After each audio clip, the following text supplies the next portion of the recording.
Hi, everyone. I am Menashe Kestenbaum, the founder and president of Enthusiast Gaming, EGLX on the NASDAQ and the TSX. If you saw my video, which I did a few weeks ago, then I'm just going to be continuing, going a little bit deeper into GG. If you have not seen the last video, feel free to check it out, where I spoke about just the general business model of Enthusiast Gaming, how I view ourselves and our place within the overall industry, and then kind of a really important project for us called GG, which is code name GG, not the final name. And it's our attempt, which we will succeed at making a gaming social network. So before that, I just wanted to say I'm really happy with the feedback I got from the last video. It seemed like it resonated with a lot of people. People were happy. Transparency and kind of a look behind the scenes at what's going on and how we're thinking about things. You can only do so much with a press release. Over here, we could give you a little bit more color, a little bit more commentary on some of the projects that are really important to us and kind of how we think about things. And we have a really unique vantage point within the industry. I don't think anyone else has the same type of vantage point in that we have 25% of YouTube gaming is monetized through us.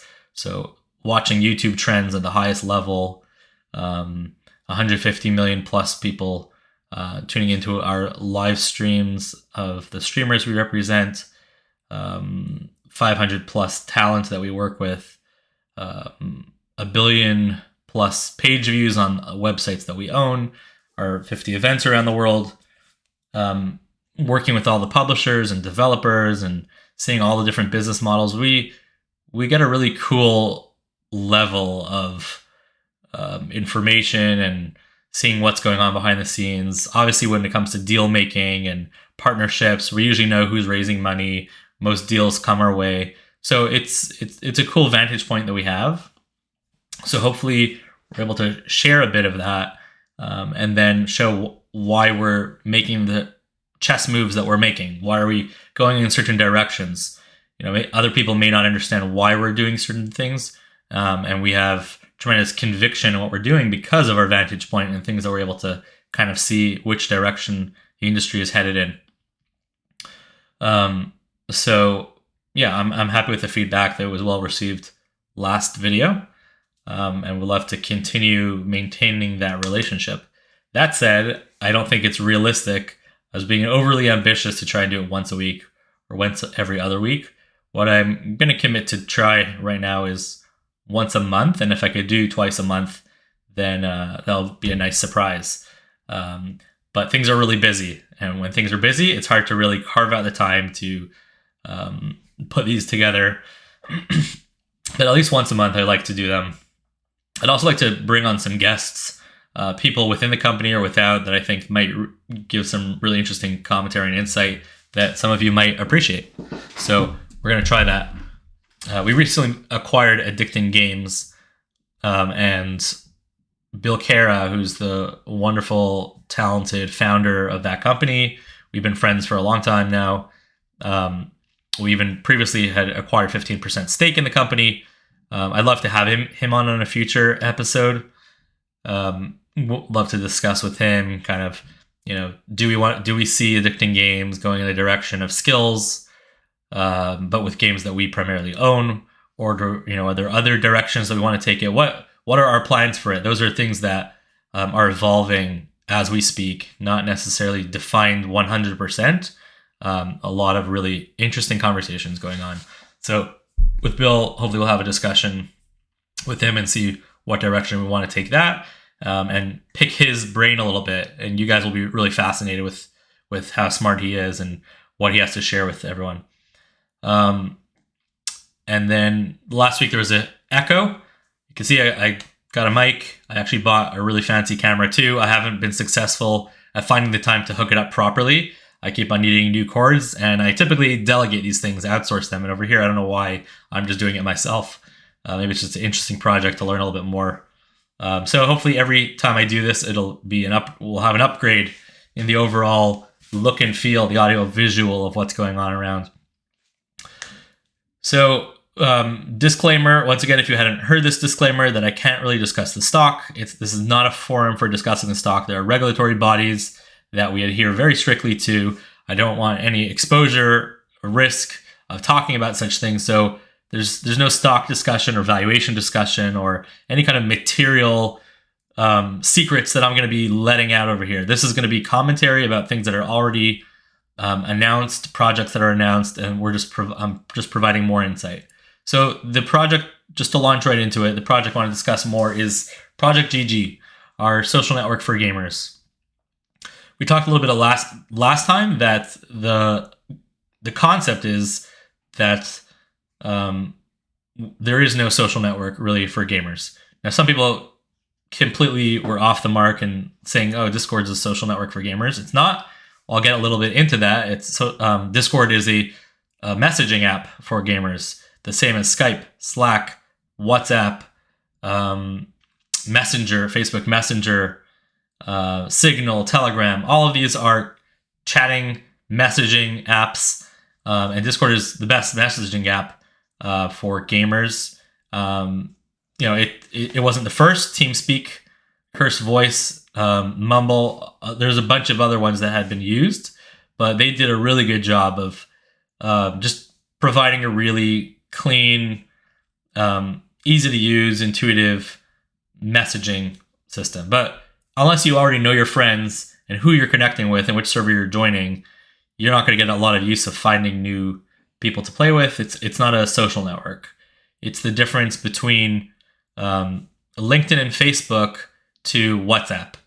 On WhatsApp, you can join groups, and in those groups, they might be sharing memes. They might have other things going on in those groups, but it's different than a LinkedIn or a Facebook, which is trying to take the totality of something and really provide this social network that who you're talking to. You're able to discover other people. It's a different type of a software. Even though Facebook did then launch into Messenger, they have their secondary app called Messenger, which is primarily a messaging app. Facebook is not Messenger. Messenger is not Facebook. They provide two different functions. And Facebook is not Instagram. And Instagram is not TikTok. They all have a different format.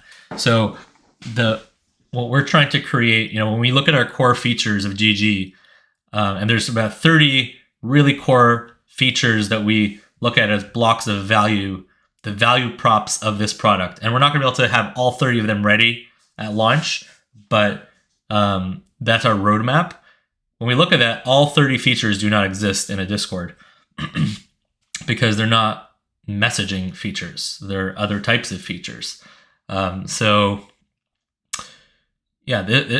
completely different than that. And because this is such an ambitious product and project, it's not going to be immediate that we're going to have all features, and we're going to be using the agile development mentality where we keep on iterating. So anyone who's not from the tech industry may not know about the whole waterfall versus agile, but in the olden days, waterfall was the style of you start off with the starting point to the end point of when you launch. You have a waterfall. Each new feature gets added until you feel it's perfect, and then you send it out to the market. That could take 2 years till you have a perfect product. And meanwhile, you send it out to market. Maybe people don't like it. Maybe there's a lot that needs to be changed. So the way development has evolved over time is more towards the agile model, which is you create a minimum viable product based on your theories, your thesis of what's going to be a product market fit with the right value propositions. You put that out into the market, you see what user feedback you're getting, and you iterate based on that. So the final product, you might take only 3 to 6 months to put out the product versus 2 years, but at that point, you're able to keep on iterating and running sprints every week or every 2 weeks until you mold this perfect product around the way people want to do it, want to use it. So that's going to be our model as well. Or in Q1, we're looking to release our initial beta, where we'll start. We have already alpha going, which is much more about basic foundation running properly and not breaking down. So we have that out there, and we have our alpha users. The next level is going to be in Q1 to have our beta users really onboard a lot more VIPs, influencers, get a lot more of a sample size, and start having an iterative process where we learn from the user feedback which of the features do they like the best, which ones do they not. So what are the features within GG?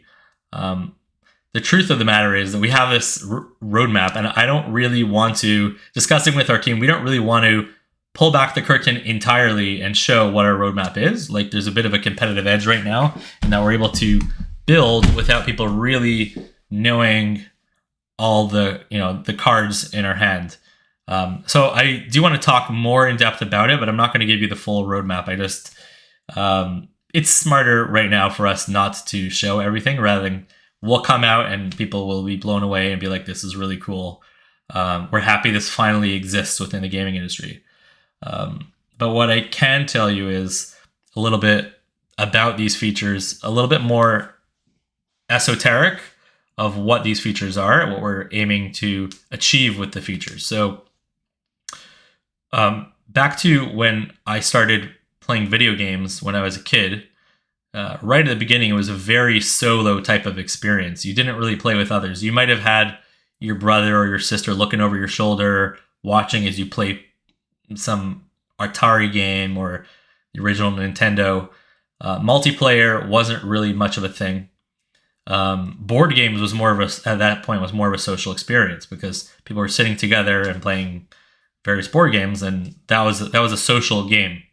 But video games started to evolve a little bit more towards a social experience versus a solo experience, in that the Super Nintendo, the Nintendo 64, the PlayStation 1, they started to be able to have 4-player co-op. You think back to Nintendo 64, people playing GoldenEye on their couch with 4 friends in their house, and that started to become this new social experience that got people excited. Or people went to the arcade and started to play physically with each other. So it started to evolve into a social experience, but it still was there was no strong internet at that point, so it was all couch co-op or couch competitive.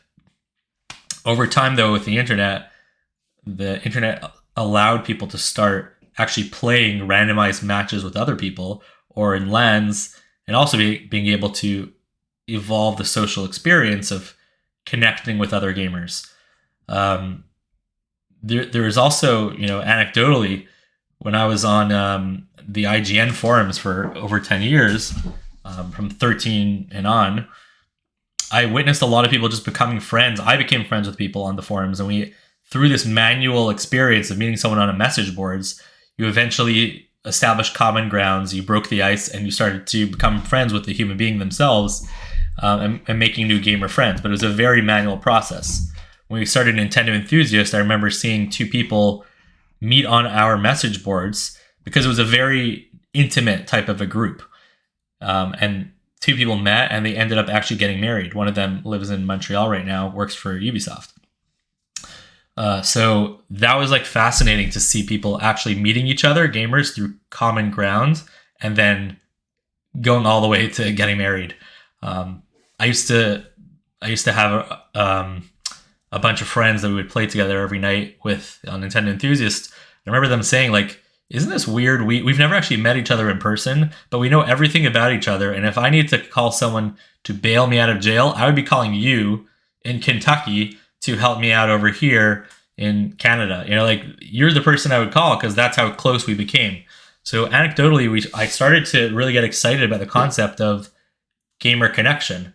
And then when that evolved to our events that we created in person, we started off from Nintendo Enthusiast in 2014, making an event at a bar called the Madison Avenue Pub in Toronto, called it Nintendo Fans Unite, back in 2014, June or July.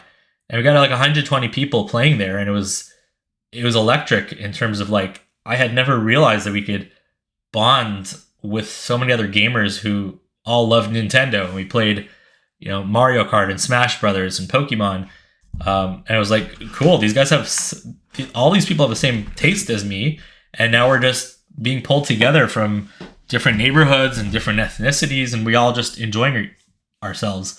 So this concept of social gaming became something that was a real passion of mine.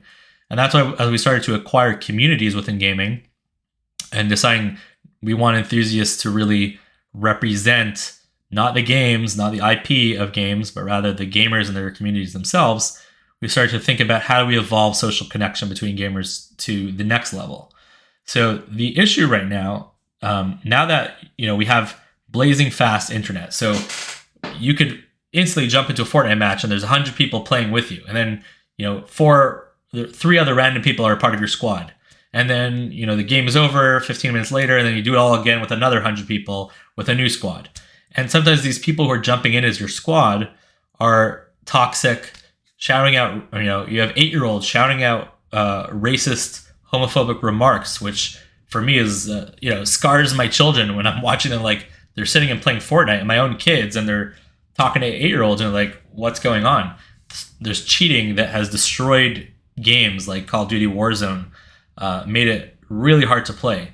The anonymity and lack of accountability and the lack of an actual intelligent framework has taken this whole new technology push that's allowed us to connect so quickly and so easily. The problem is that the actual ecosystem and the network that's been put together is lagging way behind in terms of providing a safe, normal social ecosystem. So all the normal things of, like, you can't just walk over to someone in real life and start shouting at them toxic things, like, or start being aggressive to them, or talking about their mother. There are repercussions reputationally, and potentially criminally if you do such things. So gaming is lacking in that there's no reputation, there's no accountability. You can't even see what the person who you're playing with is all about. You can't see what other games they play. You can't see their skill level. You can't see if they've cheated some in another game and now they're coming over here and opened up a new account. There's no history to this account. There's so much missing. What we realize is, like, we really have the opportunity right now to level up, take the entire social experience of gaming to a new level that is so much more intelligent and providing so much better of an ecosystem, where we could eliminate and get rid of the toxicity, the cheating, the bullying, the smurfing, which is smurfing, for those who don't know, or is when a pro player jumps down, starts a new account where they seem like a noob and just destroy everyone, and no one can stop anything. It can stop them from doing it. So when you're trying to find a new friend in gaming, you want to be able to see what they're all about. So by us providing a network, not like Discord where you already know the person, so if you're going to be talking with them or playing with them, you're just connecting over Discord, but you haven't established a new friend. It's an existing friend. They're not providing any kind of background into this person. Like, if you click on their profile, you barely see anything about them. This is meant to pull in all of your data and your stats about you as a gamer, provide a connection to the other people within your social network and your social world within gaming, have a very robust profile that you can understand who you're playing with, having a trust ranking that allows you to eventually level up in this trust and accountability, so that if others are playing with you, they're going to say, hey, I don't want to play with anyone who's below this ranking in trust.